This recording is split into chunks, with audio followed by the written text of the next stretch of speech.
Good evening, sir. This is my part sa aming code, which is the HTML and design ng homepage. So first is the doctype HTML na nagpapahiwatig if ang isang document ay HTML5. Next is the HTML root element ng HTML document.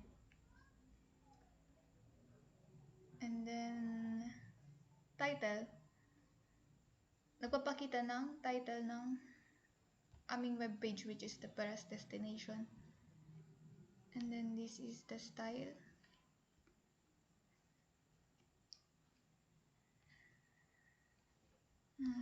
Body. So, nandito na lahat ng nilalaman ng web page. And then, we have background image.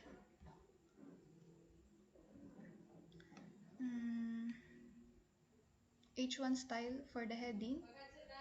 Marana sa Baras. Yun ang pinaka-title namin sa web page. And H3 style. And this is a short sentence para i-describe ang Baras. Video ID. Div class video container para sa video element. And then ang video naman namin, which is the Baras video.mp4, naka-autoplay at loop. Next is this is the JavaScript.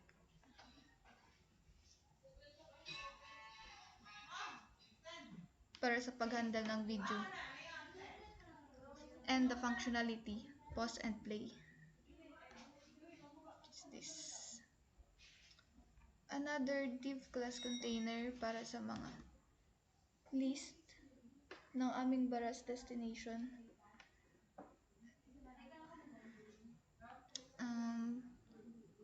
So, first is the Oro. And kapag tigran po yan. Ganito ang maluwas, which is the first my video.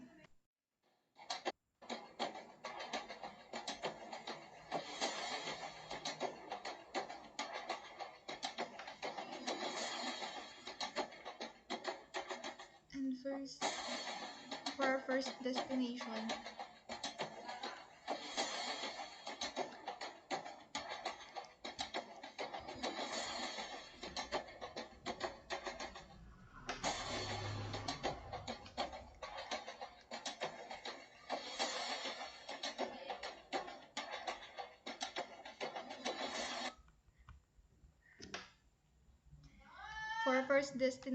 which is the Oro Azul. Pag pinindot mo, this is a short paragraph para i-describe ang Oro Azul. And another video para sa Oro Azul. Para sa Oro Azul Leisure Resort. And this is the Google Map that we embedded.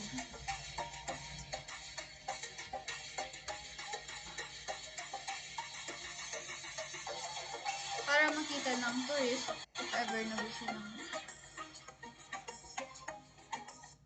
Next is the Binurong Point.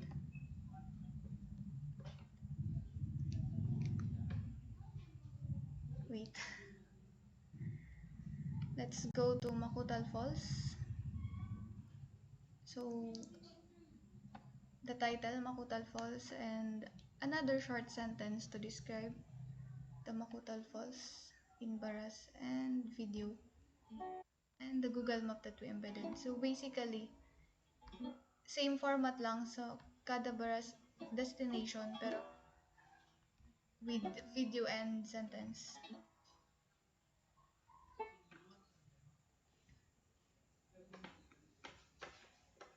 Minasada Falls, same format lang din sa kanina. Na may video and may naka-embed na Google Map.